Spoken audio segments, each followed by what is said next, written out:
sweet of you. Thank you.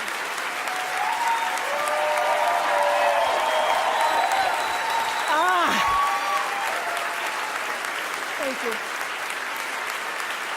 Thank you. Thank you. Thank you all.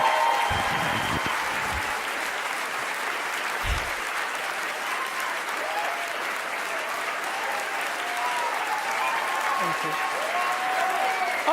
Okay. Thank you, Reese. In 1964, I was a little girl sitting on the linoleum floor of my mother's house in Milwaukee, watching Anne Bancroft present the Oscar for Best Actor at the 36th Academy Awards. She opened the envelope and said 5 words that literally made history. The winner is Sidney Poitier. Up to the stage came the most elegant man I had ever seen. I remember his tie was white, and of course his skin was black, and I'd never seen a black man being celebrated like that. And I have tried many times to explain what a moment like that means to a little girl, a kid watching from the cheap seats as my mom came through the door, bone-tired from cleaning other people's houses. But all I can do is quote and say that the explanation in Sidney's performance in Lilies of the Field, amen, amen, amen, amen. In 1982, Sidney received the Cecil B. DeMille Award right here at the Golden Globes, and it is not lost on me that at this moment, there are some little girls watching as I become the first Black woman to be given the same award.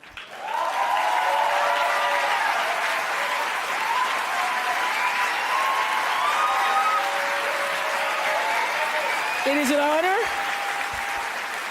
It is an honor, and it is a privilege to share the evening with all of them, and also with the incredible men and women who've inspired me, who've challenged me, who've sustained me, and made my journey to this stage possible. Dennis Swanson, who took a chance on me for AM Chicago. Quincy Jones, who saw me on that show and said to Steven Spielberg, yes, she is Sophia in The Color Purple. Gail, who's been the definition of what a friend is, and Stedman, who's been my rock, just a few to name. I'd like to thank the Hollywood Foreign Press Association, because we all know that the press is under siege these days.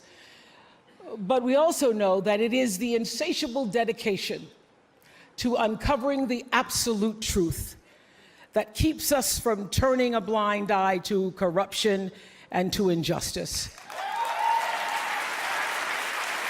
to tyrants and victims and secrets and lies. I want to say that I value the press more than ever before as we try to navigate these complicated times, which brings me to this. What I know for sure is that speaking your truth is the most powerful tool we all have. And I'm especially proud and inspired by all the women who have felt strong enough and empowered enough to speak up and share their personal stories. Each of us in this room are celebrated because of the stories that we tell.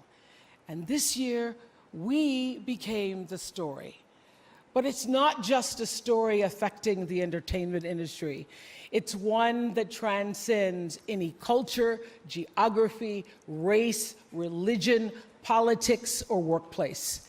So I want tonight to express gratitude to all the women who have endured years of abuse and assault because they, like my mother, had children to feed and bills to pay and dreams to pursue.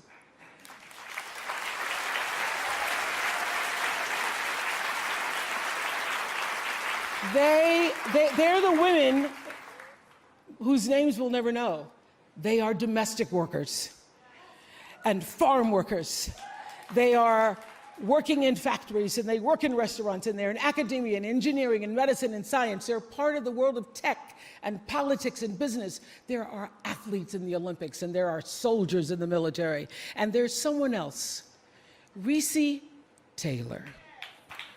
A name I know, and I think you should know too.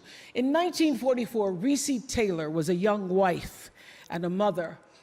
She was just walking home from a church service she'd attended in Abbeville, Alabama, when she was abducted by 6 armed white men, raped and left blindfolded by the side of the road, coming home from church.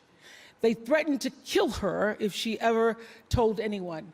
But her story was reported to the NAACP, where a young worker by the name of Rosa Parks became the lead investigator on her case. And together, they sought justice. But justice wasn't an option in the era of Jim Crow. The men who tried to destroy her were never persecuted. Recy Taylor died 10 days ago, just shy of her 98th birthday. She lived, as we all have lived, too many years in a culture broken by brutally powerful men. For too long, women have not been heard or believed if they dared to speak their truth to the power of those men. But their time is up.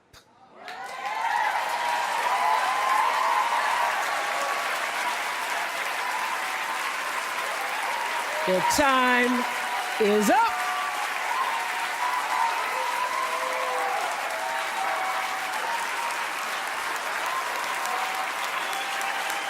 Their time is up.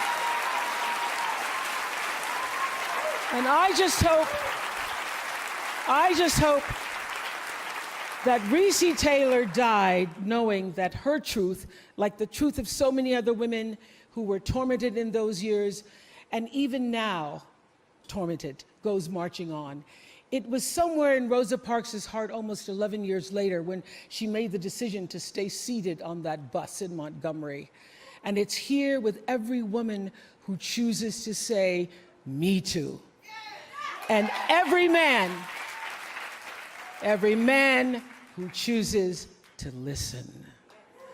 In my career, what I've always tried my best to do, whether on television or through film, is to say something about how men and women really behave, to say how we experience shame, how we love and how we rage, how we fail, how we retreat, persevere, and how we overcome. And I've interviewed and portrayed people who've withstood some of the ugliest things life can throw at you, but the one quality all of them seem to share is an ability to maintain hope for a brighter morning, even during our darkest nights. So I want all the girls watching here and now to know that a new day is on the horizon. And when that new day finally dawns, it will be because of a lot of magnificent women, many of whom are right here in this room tonight, and some pretty phenomenal men fighting hard to make sure that they become the leaders who take us to the time when nobody ever has to say, "Me too," again. Thank you.